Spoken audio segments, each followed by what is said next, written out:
6 осудителни пресуди и вкупно 39 години затворска казна за обвинетите на рочиштето за сообраќајката кај село Ласкарци. По неколку години случајот доби свој епилог. Најмала казна затвор доби сопственикот и управител на Дурмотурс, а највисока казна возачот на автобусот. Газдата Дурмиш Белули е осуден на 4 години, а одговорниот за превоз во Дурмотурс, Ремзи Мифтари, доби 6 години.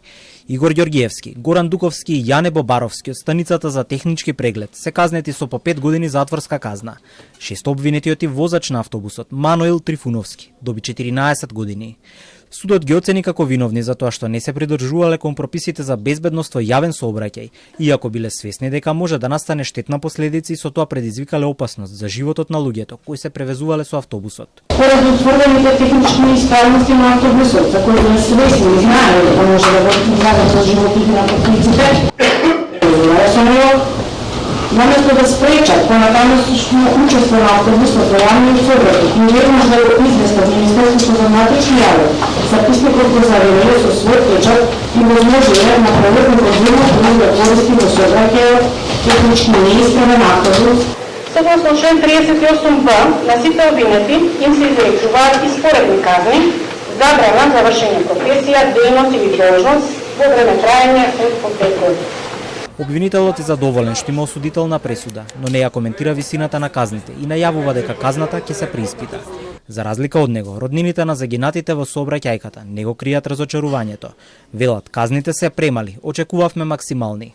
Мислам дека овие се најминимални казни што требаше да бидат максимални казни. Сите што беа инволвирани во оваа сообраќајка, оваа трагедија што се случи за Гостивар.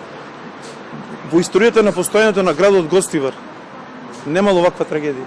И како да бидам задоволни со вакви казни, посебно на прво обвинетиот, второ, трето, четвртиот и пето обвинети. Сметам дека се казните минимални. Сметам дека судот испрати исклучително важна порака со донесената пресуда, секако дека ние очекуваме осудителна пресуда за сите обвинети. Нашите очекувања беа дека казните нема да се движат поблиску кон законскиот минимум на казнување за ова кривично дело кој што може да се движи во распон од 4 до 20 години. Процесот започна во 2019 година. Од тогаш па наваму беа изведени повеќе вербални и материјални докази, а беше направено вештачење и супервештачење. На 13 февруари се навршуваат точно 5 години од трагедијата кај Ласкарци. 16 луѓе го загубија животот, а 38 патници завршија со тешки телесни повреди.